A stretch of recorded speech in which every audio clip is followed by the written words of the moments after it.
వసుధ పుణ్య ప్రాంగణమున మధువనో మందిరమున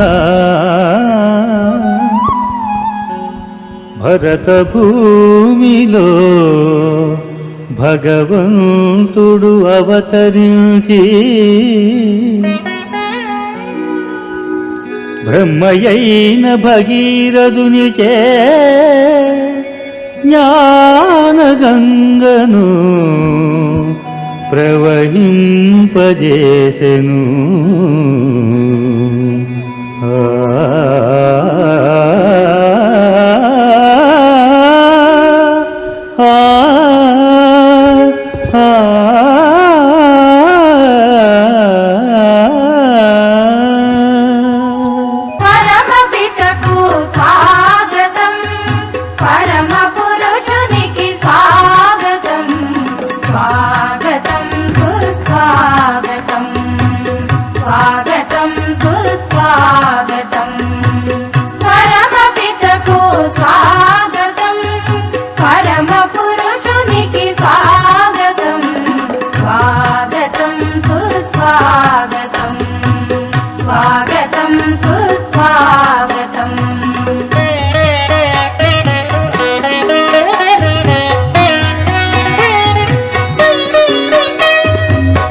వయసు చిన్నది, భిన్న మనస్తత్వాలు, విభిన్న రకాల వ్యక్తులు, వీరందరినీ హ్యాండిల్ చేసేటువంటి విధానము వారిని తల్లి హోదా కన్నా చాలా ఉన్నతంగా చేసింది.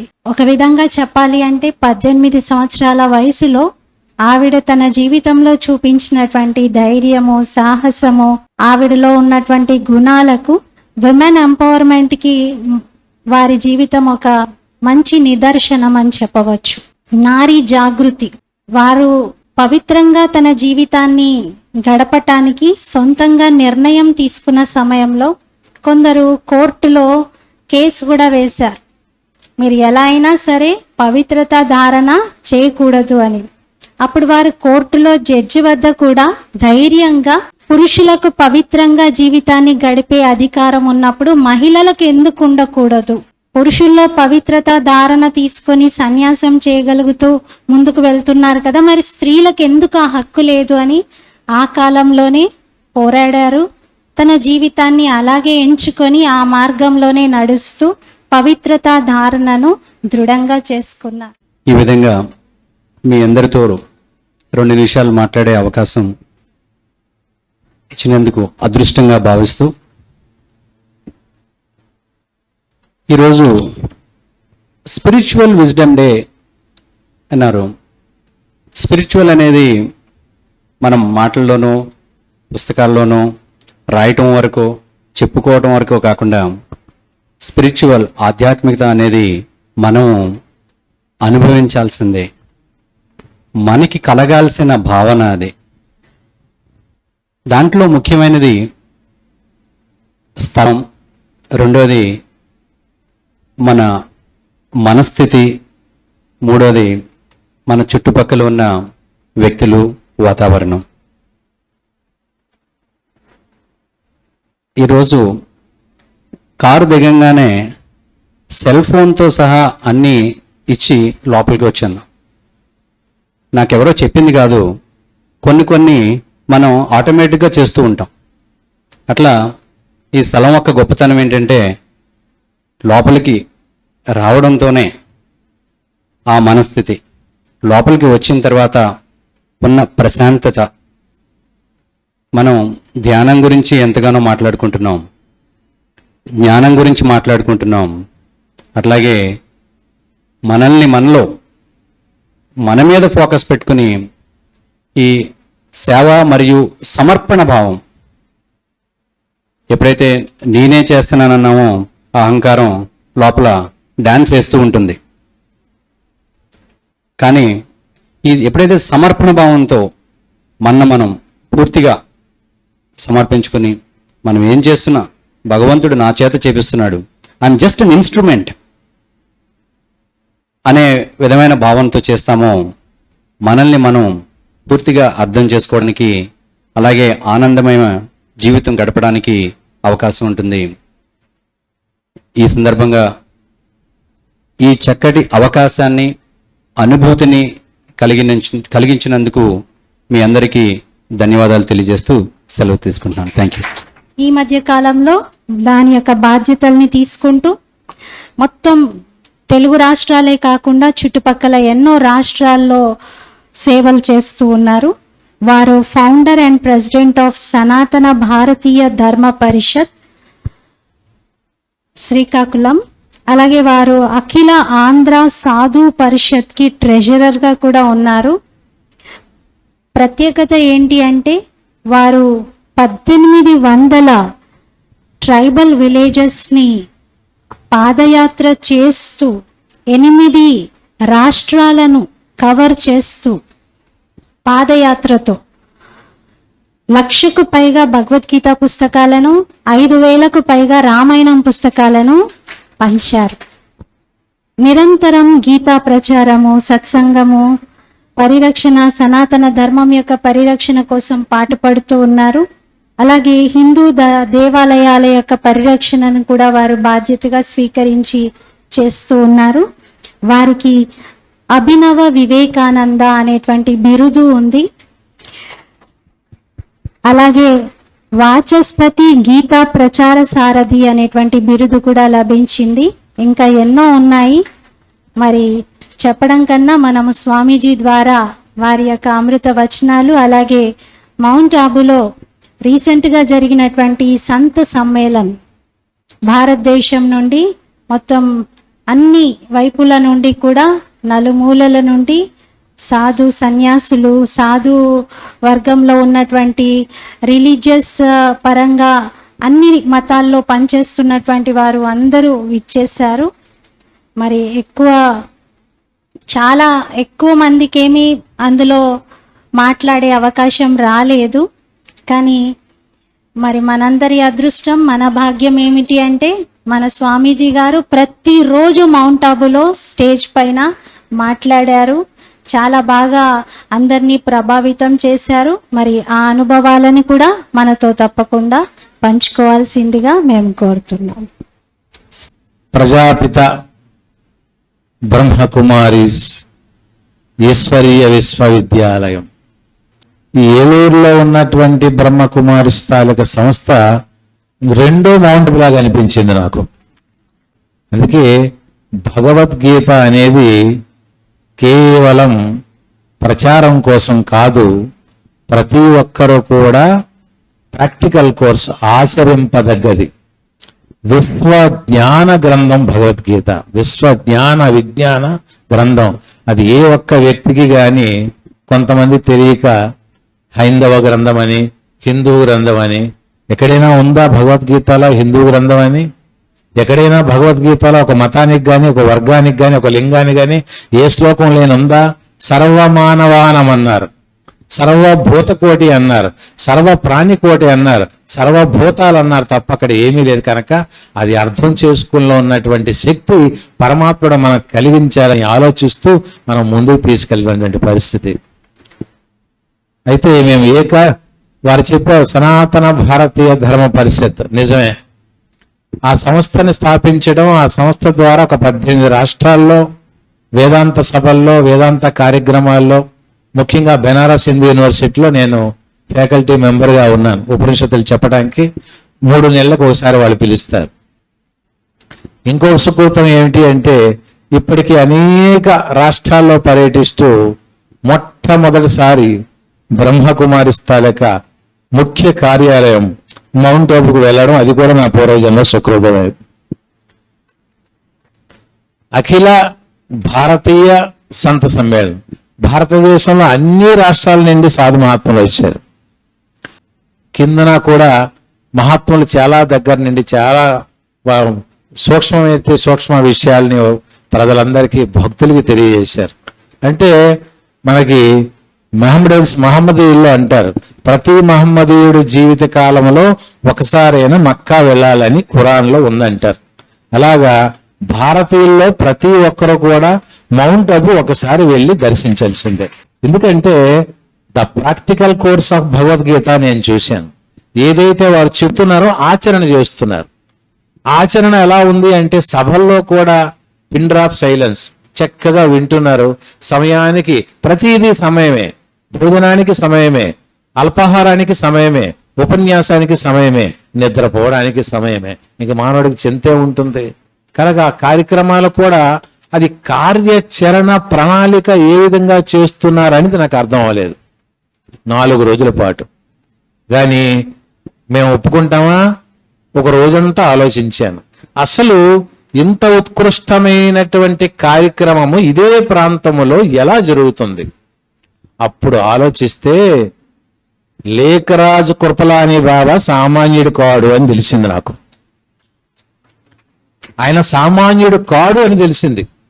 ఎలా అంటే భారతదేశమైనటువంటి పుణ్యభూమి, కర్మభూమి, తపోభూమి, ధర్మభూమిలో ఉత్కృష్టమైనటువంటి మనకి ఉత్తర కురుభూముల్లో ఉన్నటువంటి హిమాలయాలు, హిమాలయముల కన్నా అతి పురాతనమైనది ఆరావళి పర్వతాలు. ఆరావళి పర్వతాల్లో ప్రతి పర్వతములో కూడా వశిష్ఠ మహర్షితో పాటు, వ్యాస మహర్షితో పాటు భారతీయ వేద గ్రంథాల్లో ఉన్న మహర్షులందరూ అక్కడ తపస్సు చేసుకున్నటువంటి ప్రదేశం ఆరావళి. అటువంటి ప్రదేశంలో మరి ఆధ్యాత్మికత వైబ్రేషన్ ఏ విధంగా ఉంటుంది అని అది మానవులకి అంతు చిక్కనటువంటి విషయం. అంతటి ఉత్కృష్టమైనటువంటి ప్రదేశాన్ని వారు ఎన్నుకొని ఆ ప్రదేశంలో ప్రయాణం చేసి ఆ ప్రదేశంలో అంతటి ఉత్కృష్టమైనటువంటి ఆ సంస్థ ప్రపంచంలో ఉన్నటువంటి ముఖ్యాలను స్థాపించడం అంటే అది చాలా ఉన్నతమైనటువంటి విషయం.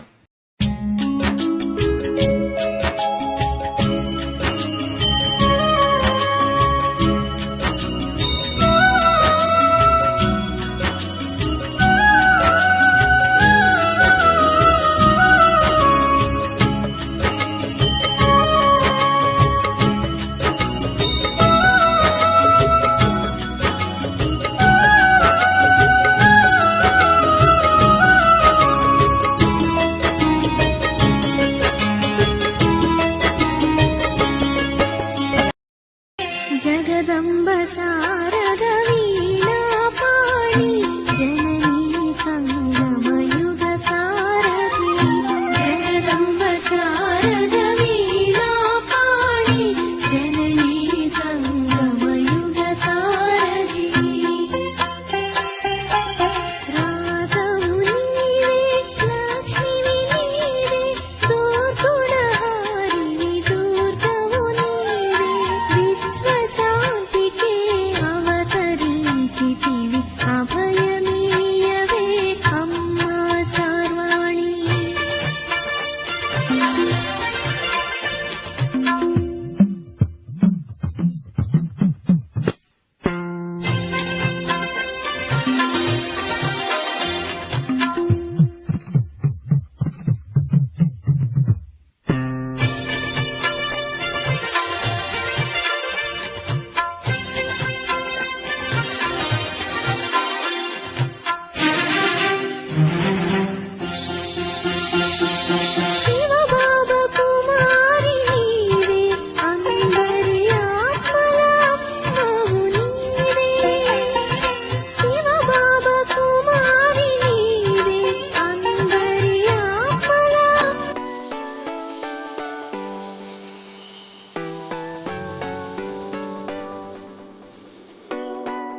जग सारा, सबसे प्यारा प्यार तुम्हारा।